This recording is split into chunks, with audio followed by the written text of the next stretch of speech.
Helo, ai Owain wyt ti? Gobeithio nad wyt wedi bod yn aros yn rhy hir. Na i dwi, sef bwrdd iechyd prifysgol yn Neiran Bevan. Helo. Na ddo ddim yn rhy hir. Mae'n ddrwg gen i yn aros yma. Roedd pethau'n teimlo braidd yn ddryslyd tro'r diwethaf i mi fod yma. Roedd hwn yn well dwi'n teimlo. Paid â phoeni, a diolch am ddod heddiw. Dwi'n gwybod bod ysbytau yn gallu gwneud pobl yn nyrfys. Dwi wedi bod ambell waith ers cael diagnosis dementia. Mae'n gallu bod yn brysur yma. Ond ro'n i eisiau clywed am yr siarter ysbyty dementia gyfeillgar sy'n cael ei chyflwyno yma. Ac ar draws ein holl ysbytau yng Nghymru. Gai dy dywys di o gwmpas wrth i ni siarad amdano? Wrth gwrs. Felly, ydw i'n iawn mae bwriad y siarter newydd yn sicrhau bod fy ngofal wedi ganolbwyntio arna i a beth sy'n bwysig i fi? Yn union. Mae'n nodi'n glir mai ti sy'n gwneud penderfyniadau am dy ofal, ac mae angen i ti a dy ofalwyr bod yn rhan o'r sgwrs yna. Mae angen i ni ddysgu amdana ti mwyn i ni gadw dy anghenion a'r pethau rwy ti'n ei hoffi a'i gysau mewn cof. Mae hynny'n gwneud synwyr. Fi ydw i o hyd gyda fy safbwyntiau a fy marn fy hunan, hyd yn oed os gen i dementia, a byddai'n ddefnyddiol i ti wybod amdana i a'r bobl dwi'n agos at nhw os nad dwi'n gallu dweud wrtho ti beth dwi ei eisiau. Yn union.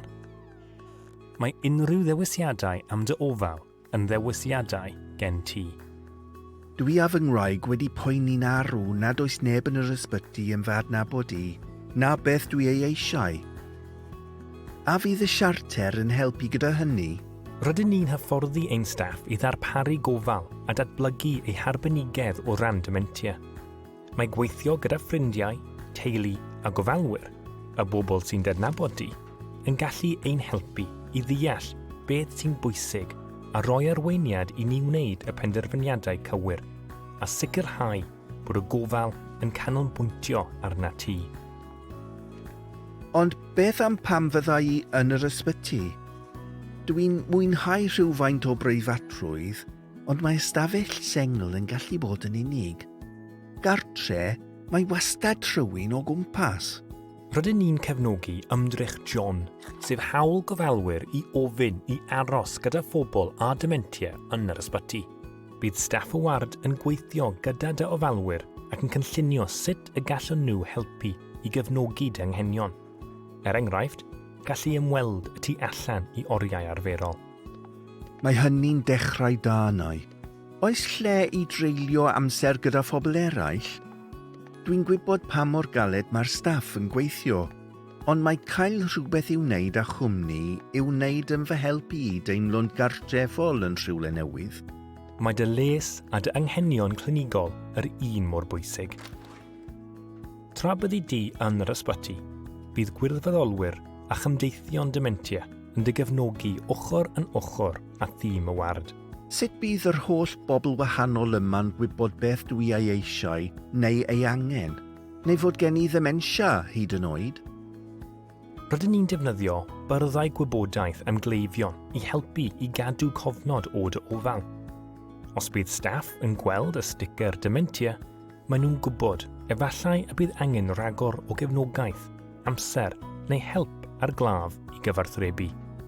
Da iawn.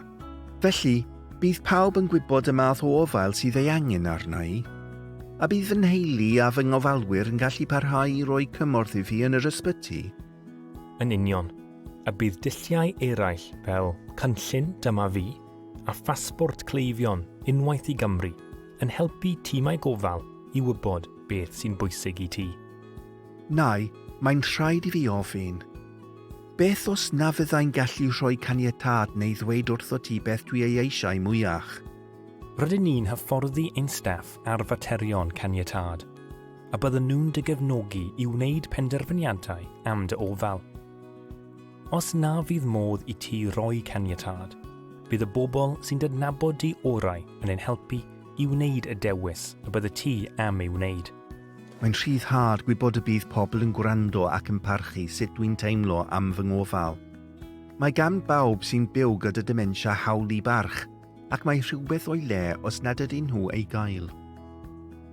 Mae popeth rwy ti wedi ddweud yn swnio'n wych nai.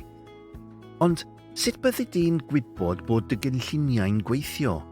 Byddwn ni'n monitro ein cynnydd ac yn gofyn i bobl sy'n byw gyda dementia a'i gyfalwyr am eu hadborth. Byddwn ni'n datblygu cynlluniau gwella wardiau i wneud yn siŵr bod ein gofal yn diwallu eu hanghenion a bod profiadau pobl yn gwella o hyd. Diolch am siarad gyda fi, Nai. Mae clywed dy gynlluniau wedi tawelu fy meddwl. Diolch. Bydd adborth a chydweithio a chleifion a'i teuluoedd yn ein helpu i wella'n barhaus.